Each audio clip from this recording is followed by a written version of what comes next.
friends. Michelle here with Michelle Beckner Family Wellness. Happy Wednesday.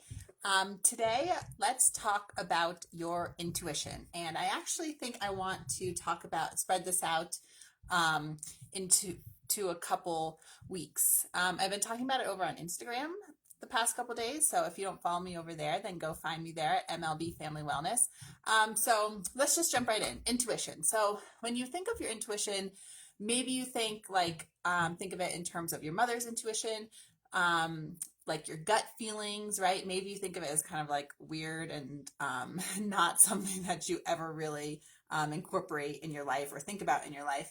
But either way, wherever you're coming from, whether you feel like you have a good, strong mother's intuition, or you feel disconnected from your mother's intuition or your intuition in general, I really want to talk about it because I can give, and I do give lots of practical tips and like tips and tricks and what to eat and recipes and all that kind of stuff. All that kind of stuff is great, but you guys probably know I love talking about this sort of thing, the mental emotional aspect of being on an elimination diet, of having a baby with food sensitivities, because you can know like all the things to do, you can know all the things to eat, but if you're not um, feeling good about it, and if it doesn't feel good and fit into your life, then life's going to kind of suck, right? So the reason I really want to talk about intuition is because a lot of the moms I talk to, and especially the moms that end up working with one-on-one, I hear over and over again how they just don't know what to do, basically, right? You are always questioning yourself, whether you're a first-time mom or a fifth-time mom. You never feel confident in any of your choices. Well, I shouldn't say any of them, but in your choices when it comes to food, or like what should your next steps be with your baby or with your diet, or what to reintroduce or what to eliminate, or what to try next other than food. And just like always questioning and second guessing and wondering and asking others, like looking outside of yourself for for the answer, right? That can make life really hard, right? You already have a baby. You have a baby with whatever symptoms that they're dealing with that makes them uncomfortable, right?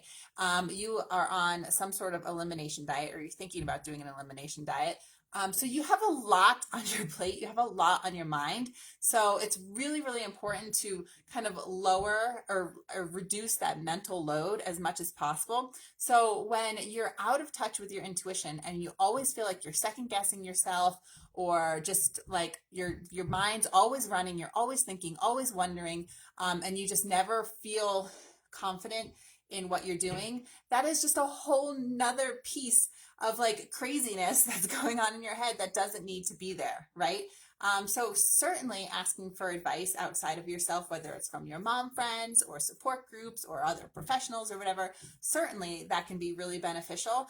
But if you feel like you need to rely on other people for like everything, or you feel like you get a lot of, especially these days, right? Like we're getting information all over the place. It's information overload everywhere. We've got Google, we've got Facebook groups, we've got Instagram, we've got the doctors' second opinions, we've got the specialists, we've got the moms, the mother-in-laws, the friends, the aunts, the cousins, like the husbands, like everybody's got opinions. So that's okay. Like if we want advice and we have that support team around us, that's great. That is so important to have a really good support system around you. But if you can't, then go back to yourself and think about, okay, now, I got some advice from people. I talk things through with people, but like what really feels right for me? If you can't do that and you're just constantly keeping yourself up at night and just like wondering and questioning and all this stuff spiraling, right? Then that means you might benefit from some help getting back in touch with your intuition. Okay. So that's kind of like why your intuition is important, right? Because it'll kind of like lessen that mental load. It'll make you feel really good about all the choices that you're making. You have your support system, you have opinions and questions you can ask people outside of you, but that when it comes to like the final decision, it becomes so much easier and more freeing because you feel good about what the next step should be for you or your baby, right? So what is your intuition, right? There's a lot of different ways you can describe it. It's sort of like your inner knowing, your gut feeling, right? Everybody has an intuition, whether you feel like you don't at all and you feel completely disconnected from it, or you feel 100% connected to it.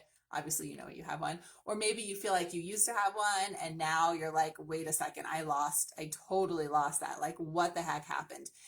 The good news is everybody has an intuition, and mother's intuition is super, super strong. So that's the great thing. So it's kind of that like inner knowing, that gut feeling, right? And everybody has access to it. It's our inner wisdom, right? That sort of guides us on like the right path to choose, right? And it doesn't necessarily mean our intuition is always right, but it at least kind of can settle our brains a little bit, right? Um, so how do we get in touch with it again, right? Um, so like I said, the inner intuition is kind of like that gut feeling, right? So it's actual physical feelings in your body that tell you like, hey, this doesn't feel right, or hey, yeah, I'm doing that because I feel so ready for it. I feel so aligned with it. It's like physical feelings in your body. So this can be really, really hard for people to get in touch with. Personally, I've always been like a very quite intuitive person. So in a way, it's sort of hard for me to talk about it because I've never been like very super disconnected from it. A lot of times that can even happen like just from being raised. It's like, no, these are your choices. Like, this is what you have to do. You excel at math, so you go to college and you do this and you do this and you do this and you do this. And like, you kind of which is okay, right? It's all people trying to support us. But then you lose like that in touch with yourself and what feels right for you, right?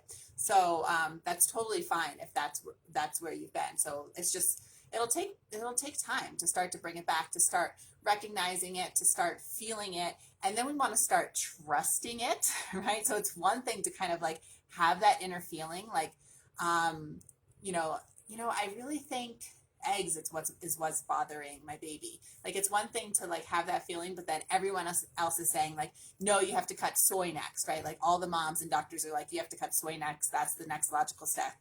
And even though your gut's telling you like, well, I really think it's eggs. So it's one thing to like to hear your intuition, right? The next thing is to trust your intuition. So trust it, give it a try, right? Whatever your intuition is telling you, it's for a reason. So give it a try and see what happens. If you need to get second opinions and like reach outside of yourself for and just to kind of affirm or feel more comfortable, then that's okay. But we really, really, really want to work on trusting ourselves and our gut feelings and our intuition and our inner wisdom and our inner knowing, right? So that's the next step, is trusting it. And then lastly, speaking up about it, right? So, a lot of times doctors will tell you something that you feel like isn't right. Like, a doctor will tell a mom to just stop breastfeeding and switch to formula. Or a doctor will tell a mom that, no, it's not food. That's like, that doesn't do anything. That's not going to make a difference. And then deep down, mom is like, well, that just doesn't feel right. So it's one thing to have that feeling. It's another thing to trust that feeling. And then it's a whole other thing to actually speak up about those feelings and be able to bring those feelings out and like feel confident and strong enough to actually like say like, hey, that doesn't feel right to me. And then have a conversation from there, right? So I'm going to end this chat today about intuition, just giving you the very first step to start getting in touch with it. And I'd love to hear, if you're watching, if you feel like you're kind of in touch with your intuition, and what sort of level are you at? Are you like totally out of touch where you're constantly second guessing yourself? Always like thoughts are spiraling. You always are like looking outside of yourself for what to do next, and you just feel like completely lost and overwhelmed. That's sort of step one. So are you there? Are you at step two, where you kind of can feel your intuition and you hear it, and people are suggesting things that don't quite feel right, but it kind of ends there? Are you at step three, where you feel it and you trust it, like, like, okay, that's it, that feels really right to me, that next step that feels right to me, I'm going to do it? And then step four, is actually being able to speak up about it confidently, right? And opening up conversations, whether it's with the doctor or an unsupportive spouse or family member or whoever. So I'd love to hear kind of like where you are in this whole intuition staircase or whatever you want to call it. But lastly, I just want to end today's little brief chat about intuition with the first step. If you feel like you've totally disconnected it from it, or at least are a little bit more disconnected from your intuition than you would like to be, the very first step is getting in touch with your body. Remember, those are physical feelings. Your intuition usually will show up in physical feelings. Some people hear more like voices in their head kind of thing, but it's like almost always also appears as some sort of physical feeling, right? So we have it sometimes, right? Like if we're excited about something, we have those butterflies in our stomach, or maybe we're nervous about something and we have like a nervous stomach, right? Maybe you're like, you know something's right and your heart is pounding, or maybe you know something's wrong and you've got like that sinking feeling in your gut, or you feel really tense, like, so this is what I want you to do. I just want you to start noticing and they're different for everybody, right? So I want you to start noticing in your body, where do you feel those physical sensations? Like, do you get tense? Does your heart start pounding? Do you feel it in your gut? Like, where do you feel those physical sensations?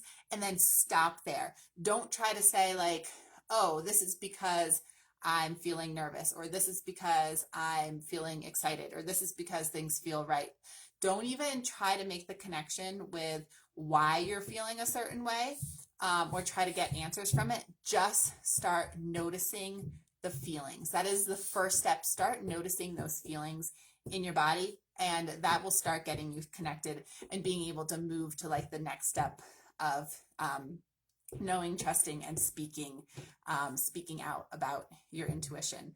And one other homework I'll give you guys for the next week, other than noticing these physical feelings in your body, is to just kind of have some quiet time, some sort of downtime, whatever works for you, whether it's actually meditating or it's just like laying on the floor or playing with your baby, like some sort of quiet downtime where you're not trying to troubleshoot, where you're not trying to write your to-do list, where you're not trying to figure out what you're cooking for your next meal, but just like some amount of quiet downtime for just like a minute or a couple minutes every day. And that will start again helping you sort of like check in with yourself and your body and your intuition. Okay, so that's it on intuition for now. Intuition 101 intro course.